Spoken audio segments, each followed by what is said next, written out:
Hello students, welcome to the Persistent official YouTube channel. इस video में हम लोग मैथ्स का सेट नंबर 21 सॉल्व करेंगे। इसके पहले हमारे यूपीएसआई मैथ्स के सेट नंबर 1 से 20 कंप्लीट हो चुके हैं। इस सेट की पीडीएफ हमारे Telegram channel the Persistent official पर अपलोड कर दी गई है और उस टेलीग्राम चैनल पे हम लोग डेली क्विज और एग्ज़ाम से रिलेटेड अपडेट भी देते हैं, तो ज़रूर जाके वहाँ पे ज्वाइन कर लीजिएगा। अगर इस क्वेश्चन के किसी भी सेक्शन पे आपको डाउट है तो यहाँ पे कमेंट सेक्शन पे आप लोग अपना इशू रेज कर सकते हैं वीडियो के नीचे, या तो आप लोग हमारे Telegram channel the Persistent official का एक डिस्कशन ग्रुप है, वहाँ पर जुड़कर अपना इशू रेज कर सकते हैं। चलते हैं क्वेश्चन नंबर 1 के साथ। यदि चक्रवृद्धि ब्याज पर कुछ राशि 3 वर्षों में 6500 और 4 वर्षों में 6760 हो जाती है, तो 2 वर्षों के बाद राशि ज्ञात कीजिए। तो 3 वर्षों में कितनी हो रही है? 6500, और 4 वर्षों में 6760। तो हम लोग ये चेक कर लेते हैं कि पर ईयर मल्टीप्लाइंग फैक्टर कितना यूज हो रहा है। जैसे 6760/6500 करेंगे, कितना आएगा? 6500, तो यहाँ पे कैंसिल हो गया। फिर इससे देते हैं, अगर हम लोग इसको काटे 4 से, 2 से पहले काट के चेक करते हैं। 2 तिया 6, 2 तिया 6 और 2 अट्ठे 16। फिर काटते हैं 2 तिया 6, 2 दूनी 4, 2 पंचे 10। अब ये कितने से कैंसिल हो जाएगा? 13 से कैंसिल करते हैं। 13 दुनाई 26 और 13 छंग 78, और 13 13 से नीचे वाले को 13 दुनाई 26, 13 पचे 65। मतलब 26/25 का मल्टीप्लाइंग फैक्टर वर्क हो रहा है। मतलब 1/25 इंटू 100 अपनी आर की वैल्यू है। आर की वैल्यू कितनी है? 4%। अब हमें क्या चाहिए? तो 2 वर्षों के बाद राशि कितनी हो जाएगी? 3 वर्षों में राशि 6500 हो जा रही है। मतलब 26, जब अगर हम 2 वर्ष यहाँ पे लिख लें, 3 वर्ष यहाँ पे लिख लें, तो जब 2 वर्ष से 3 वर्ष जाएंगे तो राशि का 26/25 हो जाएगा। अगर 3 वर्ष की हमें वैल्यू मालूम है तो 2 वर्ष की हम लोग निकाल लेते हैं बैकवर्ड अप्रोच से। तो हमें 2 वर्ष की वैल्यू निकालनी है। 2 की वैल्यू अपनी कितनी है 2 वर्ष जाने के बाद? अगर यहाँ पे 25 कोई धनराशि रही होगी तो यहाँ पे आके 26 हो जा रही है। यही 26/25 का मतलब हुआ। मल्टीप्लाइंग फैक्टर 26/25 का यूज हो रहा है। तो अगर 6500 रुपये 26 की वैल्यू है 6500 रुपये, तो हम लोग 25 की वैल्यू निकाल लें। तो जो पूछा गया ऊपर, बताया गया नीचे, इंटू 6500।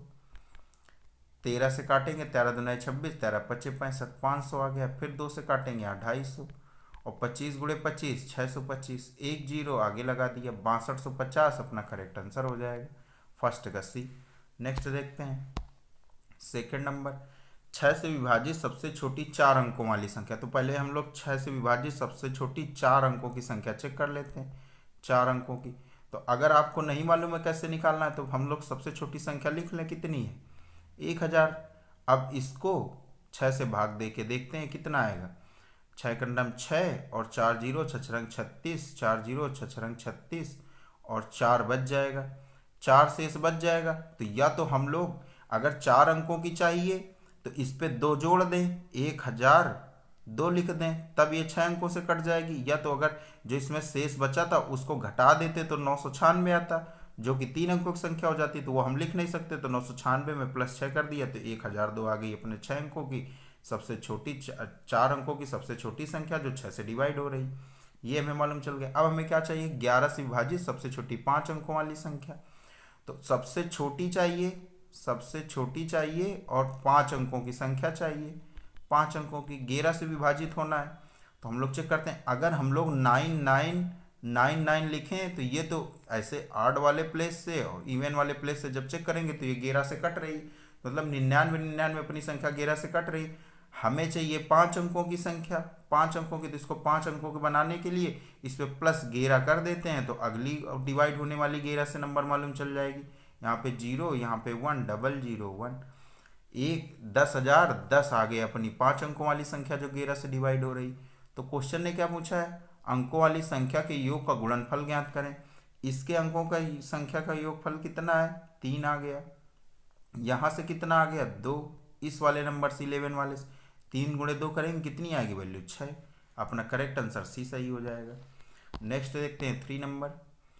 एक संख्या का 3 गुना उसके 1/3 से 24 अधिक है। मान लिया कोई संख्या, माना संख्या यक्स है। तो एक संख्या का 3 गुना मतलब x का 3 गुना हो गया।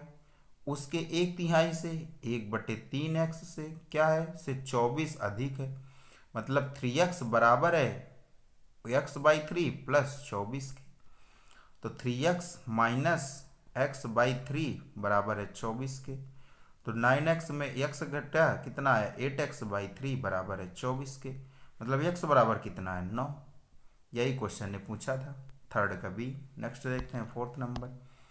यदि इतने को यन का मान ज्ञात करना है, तो पहले वाले पे चेक करना, 95 की पावर कितनी है, 2.4।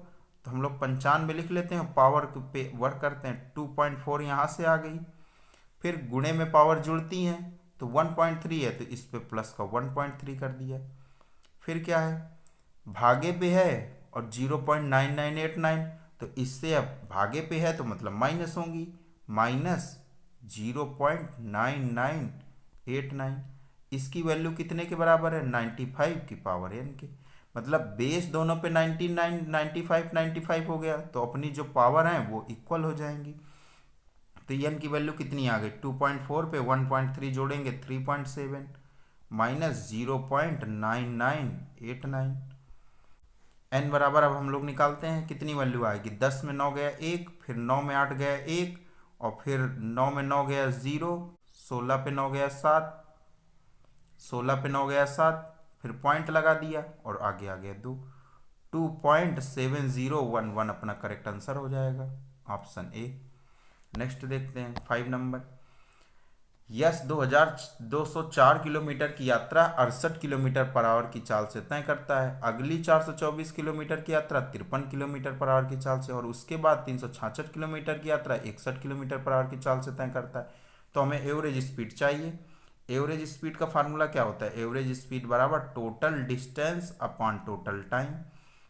अब टोटल डिस्टेंस कितनी है, 204 यहाँ पे है पहली वाली पे, दूसरे पे कितनी है 424, तीसरे भाग में कितनी है 366। ये तो अपनी हो गई टोटल डिस्टेंस अपॉन टाइम। अब 204 किलोमीटर चलने पे 68 किलोमीटर पर आवर की स्पीड से चलिए तो कितना टाइम लगेगा, ये हम लोग चेक कर देते हैं। टोटल टाइम की वैल्यू यहाँ से निकालते हैं, 204/68 प्लस फिर 424 किलोमीटर की दूरी चली थी 53 किलोमीटर पर आवर से, फिर 366 किलोमीटर की दूरी चली 61 किलोमीटर पर आवर से। इसको सॉल्व करते हैं तो ऊपर वाले के जोड़ेंगे तो 4 आ गया, 6 2 8 आ गया, 8 1 9 और 9। नीचे वाले सॉल्व करते हैं, 68 त्रिका होता है 3 आ गया यहाँ पे, प्लस इस पे आ जाएगा 8 बार पे और यहाँ पे आ जाएगा 6, मतलब 994/8 3 11 और 6 17। 17 से हम लोग इसको डिवाइड करते हैं, 17 पंचे 85 आ गया, और 85 के बाद बच्चा कितना 144, 144 बचा तो कितने बार जाएगा 8 बार, और इसके बाद 0.47, अपना करेक्ट आंसर सी हो जाएगा। नेक्स्ट देखते हैं 6 नंबर। तीन निरंतर संख्याओं का जोड़ 87 है, इन तीन संख्याओं में अधिकतम संख्या कितनी। तो हम लोगों ने इसको क्लास 16 पे इस तरह के क्वेश्चन को बहुत बेसिक से सिखाया था। अगर तीन निरंतर संख्याओं का जोड़ 87 है, मतलब अगर पहली संख्या हमने मान ली x-1, दूसरी x, तीसरी x+1, इनका जोड़ 87 है। जोड़ अगर 87 और तीन संख्याओं का है, अगर हम लोगों ने इसका एवरेज निकाला तो कितना है 29, मतलब x की वैल्यू 29 है। तो इन तीन संख्याओं में अधिकतम संख्या निकालनी है, अधिकतम संख्या कौन सी आ जाएगी 29 + 1 30। ये क्लास 16 में हम लोगों ने बहुत बेसिक से सिखाया था कि कैसे इस तरह के क्वेश्चन को डील करना रहता है। 7 नंबर देखते हैं, मूल्यांकन करना है इसका। तो 17/11 गुणे 234/13, और भागे लगा है तो भागे का मतलब नीचे चले जाएंगी, तो बोर्ड मास के अनुसार सबसे पहले भाग को ही सॉल्व करते हैं। सॉल्व करेंगे तो 57/68 हो जाएगा, इंटू 34/19 हो गया, इंटू 165/153 हो गया। इसको सॉल्व करते हैं, 17 से काटते हैं, 17 नैया 153 आ जाएगा यहाँ से। अब 34 दुनाई 68 यहाँ से आ जाएगा, 19 त्रिक 57 यहाँ से आ जाएगा, और 11 से जब इसको डिवाइड करेंगे तो 15 आ जाएगा। 15 अगर 3 से डिवाइड करेंगे 3, यहाँ पे 5। अब 13 से डिवाइड करना है तो 13 से यहाँ पे कितना आ जाएगा 1, और 13 8 104 18 आ गया। अब 3×6 से इसको डिवाइड करेंगे, कितना आ गया 3। तो नीचे वाले सब कैंसिल हो गए और 9×45 अपना करेक्ट आंसर आ जाएगा 7 का ए। नेक्स्ट देखते हैं 8 नंबर। यदि एक बल्लेबाज की 42 पारियों का औसत 30 है, यदि उच्चतम और निम्नतम पारियों को जोड़ दिया जाए तो शेष 40 पारियों का छोड़ दिया जाए तो शेष 40 पारियों का औसत 28 है, यदि उच्चतम और निम्नतम पारियों के बीच का अंतर 100 है, उसका उच्चतम और न्यूनतम स्कोर ज्ञात करना है। तो हम लोग पहले इसको एलिगेशन से सॉल्व करते हैं। तो पहले कितना था औसत, देखिए 42 पारियों का औसत 30 है, मतलब टोटल उसका रिजल्टेंट औसत कितना है 30 है। आगे क्या बोला, यदि उच्चतम और निम्नतम पारियों को छोड़ दिया जाए तो शेष 40 पारियों का औसत 28 बचता है। तो 40 पारियां यहाँ पे आ गई और दो जो छोड़ दी थी यहाँ पे लिख लिया। इनका 40 का एवरेज कितना है 28। अब हम लोग इसकी वैल्यू निकाल लें। तो 30 में जब 28 घटाए 2 आया, तो 30 पे जब 40 जोड़ेंगे यहाँ पे कितना आ जाएगा 70। मतलब इन दो संख्याओं का जो उच्चतम और निम्नतम छोड़ी गई थी उनका एवरेज 70 है। तो टोटल उनकी वैल्यू कितनी आ जाएगी, एवरेज जब 70 है दो संख्याओं का तो टोटल वैल्यू दोगुना हो जाएगी 140, क्योंकि दो संख्याओं का था। और इनका अंतर क्वेश्चन ने 100 दिया है। अब क्या पूछा, उच्चतम और न्यूनतम। अगर उच्चतम निकालना है, एक्स की वैल्यू निकालना है, तो इन दोनों को जोड़ के आधा कर देते हैं, इनको जोड़ के आधा कर देते हैं। 240/2 करेंगे कितना आएगा, 240/2 करेंगे तो आ जाएगा 120। और जब y निम्नतम की बात करेंगे तो इसको घटा के आधा कर देते हैं। तो 140 में जब 100 घटाएंगे बचेगा 40, 40 का आधा 20, 120 और 20 अपना करेक्ट आंसर हो जाएगा सी, 8 का सी। नेक्स्ट देखते हैं 9 नंबर। इतना है तो x का मान निकालना है। तो फिर बहुत बढ़िया अप्रोच से हम लोग चेक करते हैं। 2 सही, 1/2 लिखा है तो 2 लिख दिया, +3 लिख दिया, +2 लिख दिया, -13 लिख दिया और x को अपना उधर भेज देंगे। अब 1/2 बचा था तो प्लस का 1/2, प्लस का 1/4, प्लस का 1/3 और माइनस का 5/12 और x को उधर भेज ही दिया। अब सॉल्व करते हैं। इसको सॉल्व करेंगे तो कितना आएगा, 3 2 5 2 7 में 13 घटाएंगे -6। अब इस वाले पोर्शन को सॉल्व करेंगे। 12 एलसीएम ले लिया, यहाँ पे 6 आ गया, यहाँ पे 3 आ गया, यहाँ पे 4 आ गया, यहाँ पे -5 आ गया, बराबर है माइनस के x के, क्योंकि x को उधर भेजा था।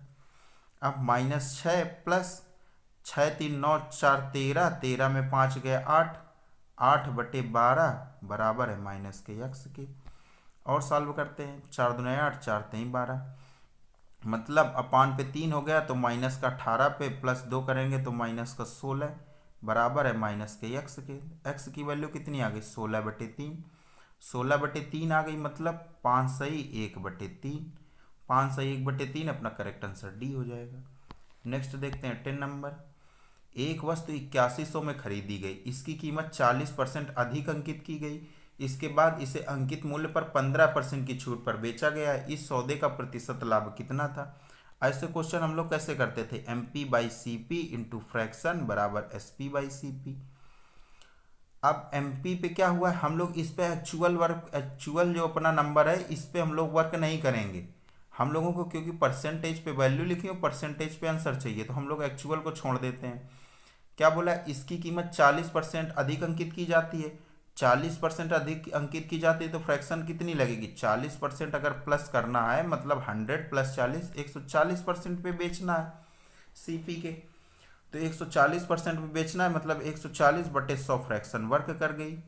अब क्या बोला है, इसके बाद इसे अंकित मूल्य पर 15% की छूट पर बेचा गया है, 15% की छूट पर बेच दीजिए। तो जब 15% की छूट पर बेचेंगे मतलब एक्चुअल में 85% पे बेच रहे होंगे, तो 85% की वैल्यू फ्रैक्शन पे 85/100 लिख देते हैं। इस सौदे का प्रतिशत लाभ निकालना है, इसका प्रतिशत लाभ निकालना है, मतलब ये हो जाएगी SP/CP के। इसको सॉल्व करते हैं। यहाँ पे आ गया 17, यहाँ पे आ गया 20, यहाँ पे आ गया 7, यहाँ पे आ गया 5। अब इसको सॉल्व, 17 7 119/100 बराबर SP/CP, SP/CP। तो जो ये 100 से 119 हुआ मतलब 19 ज़्यादा हुआ, तो यही 19% अपना करेक्ट आंसर हो जाएगा, क्योंकि बेस पे 100 था। अगर आपको निकालना ही है तो 19 लिखेंगे प्रॉफिट, CP अपना 100 × 100, परसेंटेज पे 19% वैल्यू आएगी। बी अपना करेक्ट हो जाएगा 10 का। नेक्स्ट देखते हैं 11 नंबर। एक पिता ने अपने 2 बेटों और 2 बेटियों में 1 लाख रुपए बांटे। अगर प्रत्येक बेटी को मिली राशि प्रत्येक बेटे को मिली राशि से 10,000 रुपये कम है। मतलब अगर हम एक तरफ बेटे को लिख लें एक तरफ बेटी को लिख लें, बेटी को अगर एक तरफ लिख लें तो क्या होगा, अगर बेटे को x मिल रहे थे तो बेटी को कितने मिलेंगे, x माइनस 10,000, क्योंकि 10,000 कम थे प्रत्येक बेटे से। अब पहली लाइन पे क्वेश्चन ने क्या बोला है, एक पिता ने अपने 2 बेटों और 2 बेटियों में 1 लाख रुपए बांटे।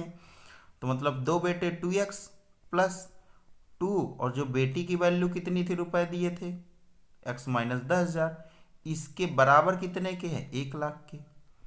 1 लाख के हमने बराबर कर दी। अब इसको सॉल्व करते हैं, 4x माइनस 20,000 बराबर हो जाएंगे 1 लाख के।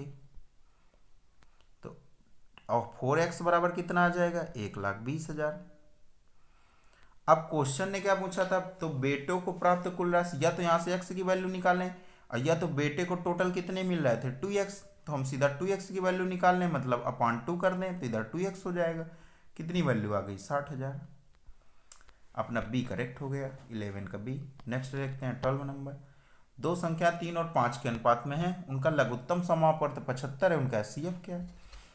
अगर 2 संख्या 3 और 5 के अनुपात में है तो हमने पहली संख्या को 3x मान लिया और दूसरी संख्या को 5x मान लिया। अगर हम इनका एचसीएफ निकालें तो कितना आएगा, x आएगा, और अगर इनका एलसीएम निकालें कितना आएगा, 15x। अब क्वेश्चन ने क्या बोला है, उनका लघुत्तम समापवर्त 75, एलसीएम की वैल्यू 75 दी है, तो एचसीएफ निकालना है। तो जो पूछा गया ऊपर बताया गया नीचे इंटू वैल्यू कितनी आ जाएगी, 5। करेक्ट आंसर अपना बी हो गया, 12 का बी। नेक्स्ट देखते हैं 13 नंबर। ए एक निश्चित कार्य को उतने ही समय में कर सकता है जितने समय में बी और सी मिलकर वह कार्य कर सकते हैं। तो टाइम का रेशियो बताया है एक और बी प्लस सी से, 1 और 1 के रेशियो में है टाइम का रेशियो। क्यों, क्वेश्चन ने बोला है एक निश्चित कार्य को उतने ही समय में कर सकता है जितने समय में बी और सी मिलकर कार्य कर सकते हैं। ये तो टाइम का रेशियो होगा। एफिशिएंसी का अपोजिट मतलब 1 और 1 का एफिशिएंसी का भी रेशियो रहेगा इन दोनों का। अब आगे क्वेश्चन ने क्या बोला, यदि ए और बी मिलकर इस कार्य को 7 दिनों में कर सकते हैं, मतलब ए प्लस बी मिलकर 7 दिनों में कर रहे हैं, तथा सी अकेले इस कार्य को 9 दिनों में कर सकता है, सी अकेले 9 दिनों में कर सकता है, ऐसा भी क्वेश्चन ने बोला। तो सी अगर 9 दिनों में कर सकता है अकेले काम को, तो इन दोनों का एलसीएम लेते हैं, आया 63, यहाँ पे आया 9, यहाँ पे आया 7। अब आगे क्वेश्चन ने क्या बोला, तो बी अकेले इस कार्य को कितने दिनों में कर सकता है। यहां से ए प्लस बी प्लस सी की एफिशिएंसी कितनी आई, 16। यहां से ए प्लस बी प्लस सी की एफिशिएंसी कितनी आई, 2। तो इसको भी 16 बना लेते हैं एफिशिएंसी, क्योंकि तीनों को मिला के बराबर ही रहनी है। तो यहां से भी इसको 16 बना लेते हैं, मतलब गुणे 8 कर दें। यहाँ पे 8 और 8 का अनुपात आ गया। अब ए की एफिशिएंसी कितनी आ गई, 8। अगर हम a प्लस बी की एफिशिएंसी जो 9 आई थी, इस पे a की एफिशिएंसी हटा दें तो b की कितनी बचेगी, 1, क्योंकि a प्लस बी की वैल्यू 9 थी। c की वैल्यू यहाँ पे कितनी है, 7। तो हमें सबकी एफिशिएंसी का रेशियो पता चल गया है। अब क्वेश्चन ने क्या पूछा है, तो b अकेले इस कार्य को कितने दिनों में कर सकता है। तो पहले तो हम लोग टोटल वर्क निकाल लें, टोटल वर्क कितना रहेगा। क्वेश्चन ने बोला है यदि a और b मिलकर इस कार्य को 7 दिनों में और c अकेले इस कार्य को 9 दिनों में, c की एफिशिएंसी कितनी है, 7। 9 दिनों में टोटल काम हो रहा है। इसको करवाना किससे, बी अकेले इस कार्य को कितने दिनों में कर सकता है, बी की एफिशिएंसी कितनी है, 1। 1 से डिवाइड कर देते हैं, कितना है 63। ए अपना करेक्ट आंसर हो गया 13 का ए। नेक्स्ट देखते हैं 14 नंबर। 56 सेंटीमीटर 42 सेंटीमीटर और 70 सेंटीमीटर भुजाओं वाले एक समकोण त्रिभुज को 56 सेंटीमीटर वाली भुजा के चारों तरफ घुमाकर एक शंकु बनाया गया है। तो अगर ये समकोण त्रिभुज है अपना, ऐसा कुछ मान लिया, अगर इसकी वैल्यू 56 है और इसकी हाइपोटेनस 70 आ गया, ये 42 आ गया, तो 56 सेंटीमीटर, क्या क्वेश्चन है बोला, 56 सेंटीमीटर वाली भुजा के चारों ओर घुमाकर एक शंकु बनाया गया। मतलब इस वाली भुजा को स्टेशनरी स्थिर रखते हुए इसके चारों तरफ घुमाना है, मतलब ये वाली ऐसे होके ऐसे बन जाएगी। अब ये शंकु कुछ इस तरह का बनेगा, क्योंकि 56 वाली को स्टेशनरी रखना था। तो ये अपनी इतनी वैल्यू कितनी थी, 42, तो इतनी भी वैल्यू 42 हो जाएगी और यही अपनी त्रिज्या हो जाएगी, r बराबर 42 आ गया। अब क्वेश्चन ने क्या पूछा था, तो भुजाओं के चारों ओर घुमाकर एक शंकु बना के इस प्रकार बने शंकु का संपूर्ण पृष्ठीय क्षेत्रफल क्या होगा। तो संपूर्ण पृष्ठीय क्षेत्रफल क्या होता है शंकु का? पाई आर एल प्लस आर। पाई का पाई लिखा रहने देते हैं क्योंकि आंसर में भी सब में पाई है, पाई लिखा रहने हैं। आर की वैल्यू लिखते हैं 42 और एल कितनी है अपनी 70 है, यही तिरछी ऊंचाई है, 70 लिख दिया, प्लस आर की वैल्यू 42। सॉल्व करते हैं, पाई गुणे 42 गुणे 112। अब गुणा करते हैं, 2 दूनी 4 और 11 दूना 22, 4 दूना 8, 11 चौक 44, कितनी आ गई वैल्यू 4 0 7 और 4 4704 पाई अपना करेक्ट आंसर आ जाएगा 14 का डी। नेक्स्ट देखते हैं 15 नंबर। एक लिफ्ट की क्षमता 12 वयस्क या 20 बच्चों की है। इस लिफ्ट पर 15 बच्चों को के साथ कितने वयस्क चढ़ाए जा सकते हैं? तो 12 वयस्क या 20 बच्चों की है क्षमता। अगर इनका एलसीएम ले लें कितना आएगा 60, यहाँ पे आ गया 5, यहाँ पे 3। हमने मान लिया कि उनकी एफिशिएंसी 5 और 3 है। एफिशिएंसी का मतलब यहाँ पे अगर इस पर्टिकुलर क्वेश्चन में बात करेंगे तो उनकी क्षमता या भार उनको हमने ऐसा मान लिया कि 5 या 3 बच्चे जा सकते हैं। अब आगे क्वेश्चन क्या बोला, इस लिफ्ट पर 15 बच्चों के साथ कितने वयस्क चढ़ सकते हैं? तो पहले टोटल अपनी 60 है, 60 आ गया अपना टोटल क्षमता लिफ्ट की। अब इसको किससे करवाना है काम? इसको करवाना है 15 बच्चों के साथ कितने वयस्क, मतलब 15 बच्चे तो चढ़ने ही चढ़ने हैं इसमें, और एक बच्चे के भार 3 है, प्लस कितने पुरुष चढ़ाए जाए हमें नहीं पता, एक्स मान लिया, और एक पुरुष की कितनी है भार 5। करते हैं 60 पे जब 45 घटाएंगे आया 15, 15 बराबर 5 एक्स के, तो एक्स बराबर कितना आ गया 3। करेक्ट आंसर अपना ए हो गया 15 का ए। नेक्स्ट देखते हैं 16 नंबर। अपनी सामान्य चाल की 2/7 चाल से चलने पर अभिजीत अपने घर अपने कार्यालय 70 मिनट देरी से पहुंचता है। तो स्पीड का पहले हम लोग रेशियो चेक करते हैं, क्या आएगा अपनी सामान्य चाल की 2/7। अगर पहले 7 से चल रहा होगा तो बाद में 2, और अपने घर और कार्यालय के बीच की दूरी तय करने में उसे सामान्यतः कितना समय लगता है? तो मतलब घर और कार्यालय के बीच की दूरी तो हमेशा कांस्टेंट ही रहनी है, तो अगर डिस्टेंस कांस्टेंट हो रही है तो टाइम का रेशियो स्पीड के इन्वर्सली प्रोपोर्शनल होता है, मतलब ये 2:7 में आ जाएगा। अब आगे क्वेश्चन ने क्या पूछा था पहली लाइन पे, 2/7 चाल से चलने पर अभिजीत अपने कार्यालय 70 मिनट देरी से पहुंचता है। हमारे अकॉर्डिंग कितने यूनिट? 5 यूनिट, और क्वेश्चन के अकॉर्डिंग 70 मिनट मिनट पे, तो एक यूनिट की वैल्यू कितनी आ गई 14 मिनट। अब आगे क्वेश्चन ने क्या पूछा है, कार्यालय के बीच की दूरी तय करें, दूरी तय करने में उसे सामान्यतः कितना समय लगता है?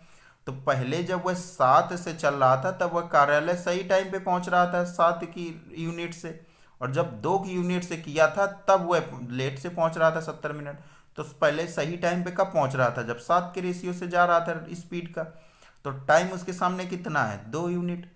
एक यूनिट की वैल्यू 14 है तो 2 यूनिट की वैल्यू 28, 28 मिनट में उसका सही टाइम होगा वहां पे पहुंचने का। 16 का सी सही हो गया। नेक्स्ट देखते हैं 17 नंबर। 2100 मीटर वृत्ताकार दौड़ में अमित 42 सेकंड में एक चक्कर पूरा करता है और सुमित 75 सेकंड में एक चक्कर पूरा करता है, तो टाइम का रेशियो कितना है? 42 और 75 का। ठीक है, अब 3 से डिवाइड करते हैं, यहाँ पे आ गया 14, यहाँ पे आ गया 25, ये आ गया अपना टाइम का रेशियो। अब स्पीड का रेशियो कितना आएगा?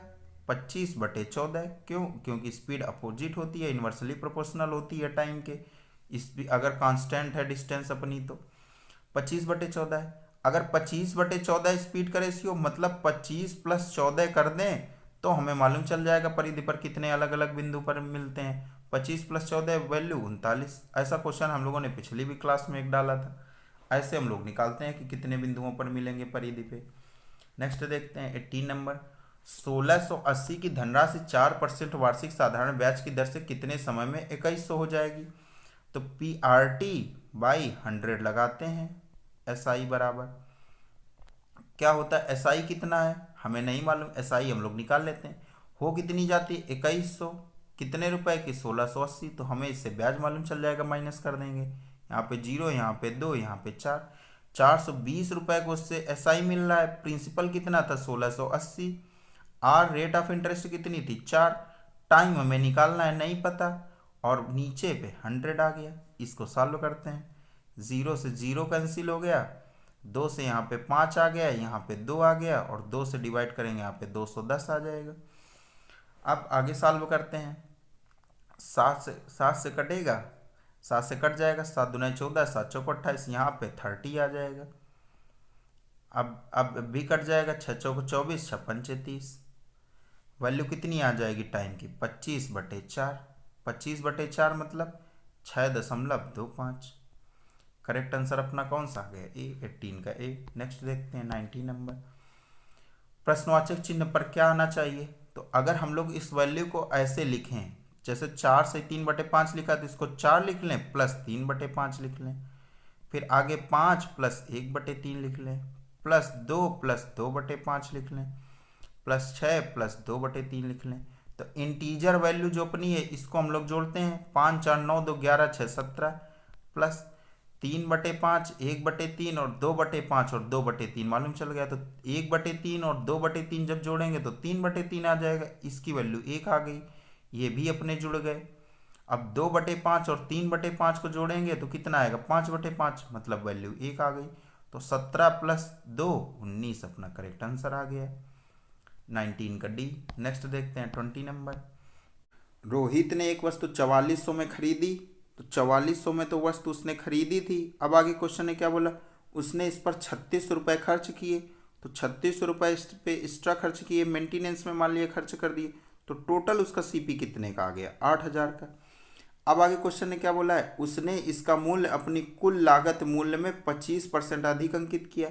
मतलब उसका एमपी की वैल्यू क्या होगी? MP by CP into fraction बराबर एसपी बाई सीपी से हम लोग सॉल्व करें तो एमपी की वैल्यू कितनी हो जाएगी? अगर उसने 25% प्लस पे अंकित किया है, 25% की फ्रैक्शन वैल्यू 1/4 होती है, और 4 पे 1 बढ़ा के अंकित किया मतलब 5/4 किया है। तो एमपी की वैल्यू कितनी आ गई? 8000 गुणे 5/4, ये तो आ गई एमपी की वैल्यू। और सीपी अपना कितना है? 8000 है ही है, इंटू अब फ्रैक्शन, पहली फ्रैक्शन क्या लग गई? फिर उसने इस पर 19% की 2 क्रमिक छूटें दी है, मतलब 19% की छूट दी है, तो बेचा कितने पे होगा? 81% पे। तो 81/100 गुणे 81/100 कर दिया। ये अब ये बराबर कितने के हो जाएगा? एसपी बाई सीपी के। तो 8000 से 8000 कैंसिल हो गए, 5 से यहाँ पे आ गया 20। अब इसको सॉल्व करते हैं। 81 का स्क्वायर कितना होता है? 1, और 8 क्रम 8, 8 दूना 16, 1 आ गया, और 8 64 1 65, 65 से 61 आ गया 81 का स्क्वायर अपान पे 20 चौको 80, 8000 आ गया नीचे। अब आगे क्या क्वेश्चन ने पूछा है कि वस्तु का विक्रय मूल्य कितना है? विक्रय मूल्य अपना कितना आ जाएगा? 65 से 61। ये अपना आया था सीपी, ये आएगा अपना एसपी, क्योंकि एसपी बाई सीपी पर और रहा था। तो सीपी अपना 8000 आ गया, एसपी अपना कितना आ गया? 65 से 61। यही क्वेश्चन ने पूछा था एसपी कितना है। 21 नंबर देखते हैं। ऋषि के पास 1612 रुपये हैं। उन्होंने इसे अपने बेटों शान और पीयूष में बांट दिया और उन्हें इसे वार्षिक रूप से संयोजित होने वाली 8% वार्षिक चक्रवृद्धि ब्याज दर पर निवेश करने को कहा। यह देखा गया कि शान और पीयूष को क्रमशः 19 और 20 वर्ष बाद समान राशि प्राप्त हुई है। समान राशि प्राप्त हुई है, ठीक है। तो अगर 8% आर की वैल्यू है, रेट ऑफ इंटरेस्ट है, तो मतलब 108 हो रहे होंगे एक साल पे। और शान और पीयूष में क्रमशः 19 और 20 साल बाद राशि समान प्राप्त हुई है, मतलब कि 108 वैल्यू हो रही होगी और दूसरी वैल्यू 100 हो रही होगी। मतलब शान और पीयूष को क्रमशः 19 और 20 वर्ष बाद समान राशि प्राप्त हुई है। तो इनकी जो वैल्यू रही होंगी तो 108 और 100 के अनुपात में रही होंगी। अब आगे क्वेश्चन ने क्या पूछा है? 1612 रुपये थे उनके पास और उसको 2 भागों में बांटा है, शान और पीयूष पे। और क्वेश्चन ने ऋषि के बारे में पूछा कि ऋषि के पास कितनी राशि थी। ऋषि ने शान को कितनी राशि दी है? शान की राशि पूछी है, तो शान को रुपए ज़्यादा मिले होंगे। क्यों ज़्यादा मिले होंगे? क्योंकि शान और पीयूष को क्रमशः 19 और 20 वर्ष बाद समान राशि प्राप्त हुई है। मतलब शान के पास ज़्यादा रुपए होंगे तभी 19 साल बाद उसकी वैल्यू बन गई होगी एक, और पीयूष के पास कम रुपए होंगे तभी उसकी वैल्यू 20 साल बाद शान के बराबर हुई होगी। तो ये अपने आ गए शान, ये अपने आ गए पीयूष।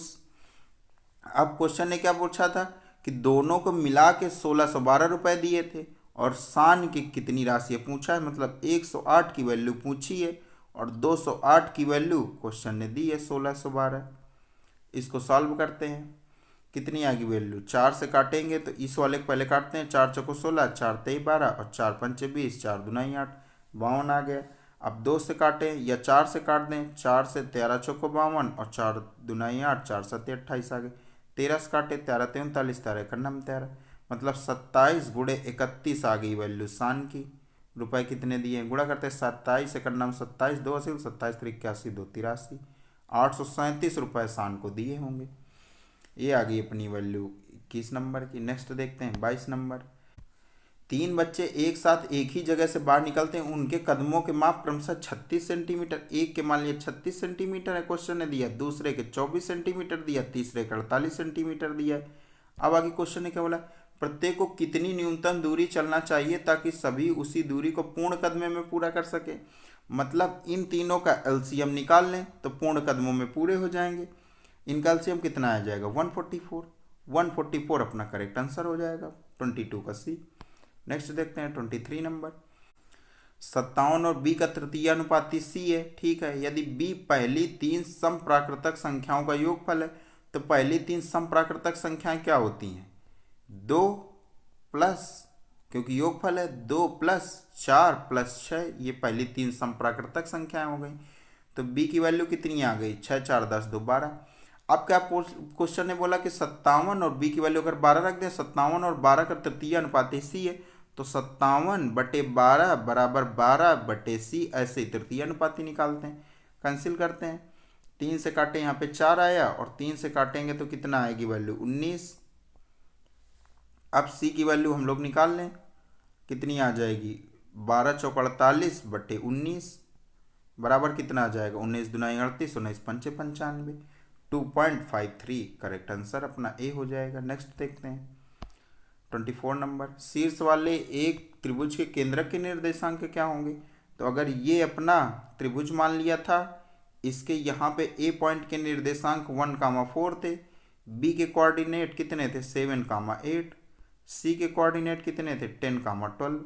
तो केंद्रक के निकालने हैं, तो केंद्रक के निकालने के लिए पिछली भी क्लास में बताई थी कैसे निकालते हैं। अगर x की वैल्यू, अगर इसको हमने मान लिया x और y केंद्रक के कोऑर्डिनेट को, तो x की वैल्यू कैसे निकालते थे, x1 plus x2 plus x3/3 से। ऐसे ही y की वैल्यू निकालते हैं y1 plus y2 plus y3/3 से। तो x1 1 हो गया, x2 7 हो गया, x3 10 हो गया, अपॉन पे 3 करते हैं, कितनी वैल्यू आ गई 6। तो x की वैल्यू में 6 मालूम चल गई। अब y पे चेक करते हैं, 4 यहाँ से 8 यहाँ से 12 आ गया, 12 12 24, 24/3 करेंगे वैल्यू आ गई 8, 6,8 करेक्ट ऑप्शन अपना ए सही हो जाएगा 24 का ए। 25 नंबर देखते हैं। दो संख्याओं का लघुत्तम समापवर्त उनके महत्तम समापवर्त का 25 गुना है। मतलब कि एलसीएम जो है, एलसीएम अपना वह महत्तम समापवर्त का 25 गुना है, मतलब 25 गुना है एचसीएफ के। अब आगे क्वेश्चन ने क्या बोला, यदि दो संख्याओं का गुणनफल 16,900 है तो उनका लघुत्तम समापवर्त कितना होगा। तो 16,900 को देखते ही आपको समझ जाना चाहिए कि ये 130 का स्क्वायर है, और अगर ये 130 का स्क्वायर है मतलब 13 का मल्टीपल अपना आंसर आ जाएगा और 13 का मल्टीपल अपना बी करेक्ट हो जाएगा। ये आपको ऐसे ही समझ में आ जाना चाहिए था। अब अगर आपको ऐसे बेसिक से देखना है तो बेसिक से देख लेते हैं। एलसीएम बराबर 25 इंटू एचसीएफ आ गया, मतलब एलसीएम का अगर यल से डिनोट करने, एचसीएफ को एस से डिनोट कर लें, मतलब 25 और 1 के रेशियो पे आ गए।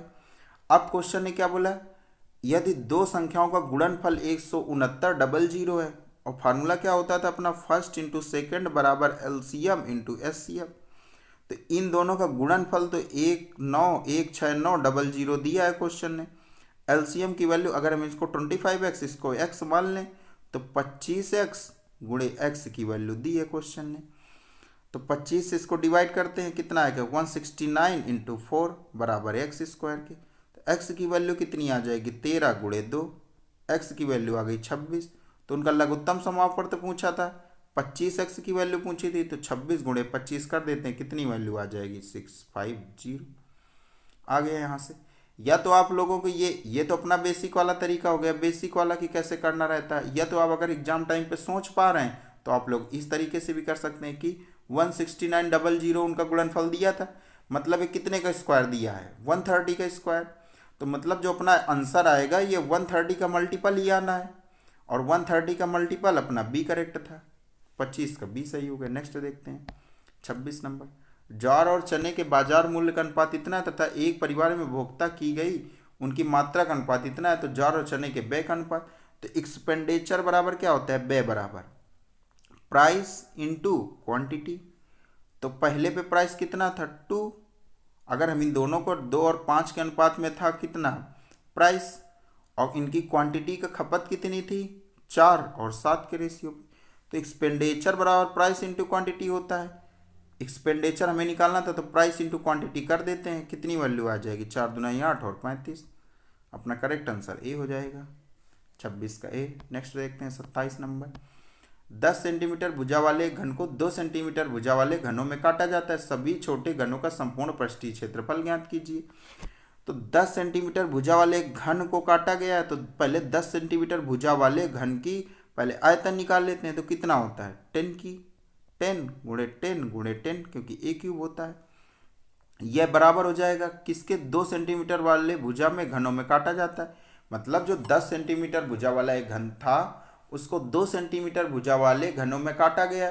तो जो बड़ा वाला घन था और जो छोटे वाले मल्टीपल घन आएंगे उनके जो आयतन होंगे वो इक्वल होंगे। तो बड़े वाले घन का आयतन इतना आ गया, अब छोटे वाले घन के आयतन को पहले निकाल लेते हैं। 2 सेंटीमीटर भुजा वाला है मतलब 2 की पावर 3 हो जाएगा, ए क्यूब होता है। तो 2 इंटू 2 इंटू 2। अब हमें ये नहीं मालूम है कि कितने घन काटे गए, मान लिया हमने n घन कट के निकले हैं, इसकी वैल्यू निकालते हैं तो कितनी आ जाएगी 5 गुणे 5 गुणे 5, n बराबर कितना आ जाएगा 125। अब क्वेश्चन ने क्या पूछा, सभी छोटे घनों का संपूर्ण पृष्ठ क्षेत्रफल ज्ञात कीजिए। तो पहले अगर एक घन का हम लोग छोटे वाले का संपूर्ण पृष्ठ क्षेत्रफल निकालने का ट्राई करें तो क्या होता है, घन का संपूर्ण पृष्ठ क्षेत्रफल होता है 6a स्क्वायर संपूर्ण पृष्ठीय क्षेत्रफल। तो 6a छोटे वाले के लिए a कितना था 2, तो 2 गुणे 2 ये आ गया एक घन का। लेकिन सभी छोटे घनों का पूछा था तो एक घन की उसमें घन कितने थे 125, एक घन का तो इतना आ गया संपूर्ण पृष्ठीय क्षेत्रफल। लेकिन सभी घनों को पूछा था तो टोटल घन कितने निकले थे छोटे वाले 125, 125 से मल्टीप्लाई कर देते, कितनी वैल्यू आ गई 6 दुना 12 दुना 24, 24 गुणे 125।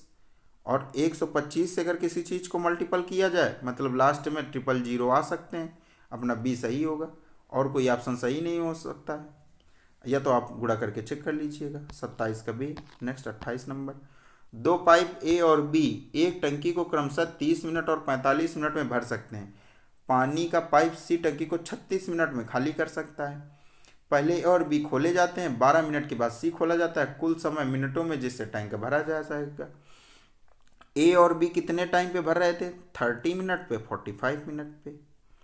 पानी का पाइप सी टंकी को 36 मिनट में खाली कर देता है, सी कितनी देर में 36 मिनट में खाली कर रहेगा। तो इनका एलसीएम कितना आ जाएगा 180। यहाँ पे 6 आ गया प्लस का, यहाँ पे प्लस का 4 आ गया, और क्योंकि ये सी वाला पाइप अपना खाली कर रहा था तो इसकी एफिशिएंसी निगेटिव पे आ जाएगी -5। अब क्वेश्चन ने आगे क्या बोला था, पहले ए और बी खोले जाते हैं, 12 मिनट के बाद सी को खोला जाता है। तो मतलब ए प्लस बी 12 मिनट तक वर्क किए होंगे, तो ए प्लस बी की एफिशिएंसी कितनी आ गई, ए प्लस बी की एफिशिएंसी 6 4 10, 10 गुणे 12 मतलब 120 यूनिट अपना टैंक जो था वो अपना भर चुका है। अब आगे क्वेश्चन ने क्या बोला, 12 मिनट के बाद सी खोल दिया जाता है, सी की एफिशिएंसी कितनी है -5। तो अब ए प्लस बी प्लस सी तीनों वर्क कर रहे होंगे, तो ए प्लस बी प्लस सी करेंगे कितना आएगा 6 4 10 में 5 घटाएंगे 5। इससे अब पर मिनट पे इतना वर्क हो रहा था। अब टोटल वर्क तो अपना 180 था, 120 अपना हो चुका है, तो रिमेनिंग वर्क कितना बचा है 60। 60 को करना कितने से 5 की एफिशिएंसी से पर मिनट की कितना टाइम बचा 12 मिनट ये आ गए। अब क्वेश्चन ने क्या पूछा, कुल समय मिनटों में जिससे टैंक भरा जाएगा। ऐसा थोड़ी नहीं पूछा है कि रिमेनिंग वर्क को करने में कितना टाइम लगेगा, मतलब रिमेनिंग जो टंकी बची थी 60 यूनिट भरने में कितना टाइम लगेगा, वो तो अपना 12 आंसर आ गया। लेकिन क्वेश्चन ने बोला था कि कुल समय मिनटों में जिससे टैंक भरा जाएगा, तो 12 मिनट ये हो गए। और 12 मिनट के बाद सी पाइप को खोला गया था। यहाँ से देखिए 12 मिनट तक ए और बी वर्क किए थे, तो 12 + 12 कितना आ गया, 24। 24 अपना करेक्ट आंसर हो जाएगा। इसमें सिली मिस्टेक हो सकती है, कोई लोग मार्क्स कर सकते हैं केवल ऑप्शन 2 को ही, 12 को ही देख के मार्क कर दिया ऑप्शन 2, बट वो गलत है। इसमें आंसर आएगा 24, क्योंकि उसने पूछा था कुल समय, ना कि केवल रिमेनिंग भाग को भरने में कितना टाइम लगेगा। नेक्स्ट देखते हैं 29 नंबर। श्री एक्स और श्री वाई की सालाना आमदनी 9 और 8 के अनुपात में है और उनके खर्चे 5 और 4 के अनुपात में है। यदि दोनों व्यक्तिगत रूप से 5,000 रुपये बचा पाते हैं तो श्री वाई का खर्च कितना होगा। तो एक्स और वाई का पहले ये देखते हैं, आमदनी कितनी, इनकम 9:8 पे है, और उनका खर्च एक्सपेंडिचर कितने रेशियो पे, 5:4 पे है। अब उन पे व्यक्तिगत रूप से 5,000 रुपये बचाते हैं, तो सेविंग कब आती है, जब इनकम पे इनकम पे एक्सपेंडिचर को माइनस कर देते हैं तो सेविंग आ जाती है। तो 9 में 5 घटाएंगे आया 4, 8 में 4 घटाएंगे आया 4। इनकी सेविंग समान आ गई हमारे अकॉर्डिंग यूनिट पे। और क्वेश्चन ने भी बोला था कि उनकी व्यक्तिगत 5,000 रुपये बचा पाते हैं दोनों, 5,000 रुपये। तो अगर अपनी सेविंग इक्वल आ गई तो हमें रेशियो से छेड़छाड़ करने की जरूरत नहीं है। अब आगे क्वेश्चन ने क्या पूछा, तो श्री वाई का खर्चा कितना है। श्री वाई का खर्चा अपना 4 है, 4 यूनिट की वैल्यू क्वेश्चन ने पूछी है, और व्यक्तिगत रूप से 5,000 रुपये बचाते थे, मतलब 4 यूनिट जो अपनी सेविंग है इसकी भी वैल्यू 5,000 है, और 4 यूनिट की वैल्यू पूछी भी है तो इसकी भी वैल्यू 5,000 हो जाएगी। करेक्ट आंसर अपना ए हो जाएगा, 29 का ए। 30 नंबर देखते हैं। पाइप ए एक टैंक को 18 मिनट में भर सकता है, जबकि पाइप बी संपूर्ण भरे टैंक को 27 मिनट में खाली कर सकता है। अब शुरू में पाइप ए खोला गया, तो पहले तो हम ए और बी की एफिशिएंसी निकाल लें। ए 18 मिनट में भर सकता है, बी 27 मिनट में भर सकता है। इनका एलसीएम कितना आ गया, 54। यहाँ से आ गया 3, और जबकि पाइप बी संपूर्ण भरे टैंक को 27 मिनट में खाली करता था, मतलब ये खाली करने वाला पाइप था, तो इसकी एफिशिएंसी -2 आ गई। अब आगे क्वेश्चन ने क्या बोला है, शुरू में पाइप ए को खोला जाता है और 6 मिनट के बाद पाइप बी को भी खोल दिया जाता है। तो 6 मिनट तक तो केवल पाइप ए ने वर्क किया ना, तो टोटल अपना वर्क तो 54 आ गया, मतलब ये अपनी टंकी की कैपेसिटी थी 54। क्वेश्चन ने बोला कि पाइप ए को खोला जाता है और 6 मिनट के बाद पाइप बी को भी खोल दिया जाता है, मतलब 6 मिनट तक पाइप ए ने काम किया होगा। तो 6 मिनट तक ए की एफिशिएंसी 3 है, मतलब 18 यूनिट काम कर दिया। अब क्या हुआ है, 6 मिनट के बाद पाइप बी को भी खोल दिया जाता है, तो कितने समय में शेष टंकी पूरी तरह से भर जाएगी। तो 54 अपना था टोटल कैपेसिटी टैंक की, 18 उसमें भर चुकी है 18 यूनिट, तो रिमेनिंग कितना बचा है, 54 - 18 मतलब 36। 36 अभी यूनिट खाली है, और इसको भरना किसको है, ए प्लस बी को मिल के। तो ए की एफिशिएंसी +3, बी की एफिशिएंसी -2, घटाएंगे कितनी आएगी वैल्यू 1, जब इसको जोड़ के यहाँ पे लिखेंगे, मतलब 36 मिनट अभी और लगेंगे उनको भरने पे। ऑप्शन अपना डी करेक्ट हो जाएगा, 30 का D. Okay, thank you. Set number 21 complete हो गया यूपीएसआई का। आज से हमारे सेट नंबर 1 से 21 कंप्लीट हो चुके हैं। इस वीडियो के किसी भी सेक्शन पे या किसी भी क्वेश्चन पे आप लोगों को कोई डाउट था तो आप लोग उसके कमेंट सेक्शन में अपना इशू रेज कर सकते हैं, या तो हमारा एक डिस्कशन ग्रुप है जो इस वीडियो के शुरुआत में भी बताया गया था कि डिस्कशन ग्रुप है, उस पर जुड़कर आप लोग अपना इशू वहाँ पर भी रेज कर सकते हैं। और इन दोनों ग्रुप की लिंक इस वीडियो के डिस्क्रिप्शन पे दी हुई है। हमारा लोगों का जो एक चैनल है द परसिस्टेंट ऑफिशियल टेलीग्राम पे, उस पर हम लोग डेली क्विज भी करवाते हैं, और डेली पीडीएफ या तो हमारा कोई अगर इम्पॉर्टेंट अपडेट होती है एग्जाम की, वो भी हम लोग इसमें शेयर करते हैं। तो आप लोग टेलीग्राम चैनल से ज़रूर जुड़ जाइएगा। Okay, thank you. मिलते हैं नेक्स्ट सेट में, सेट नंबर 22 पे।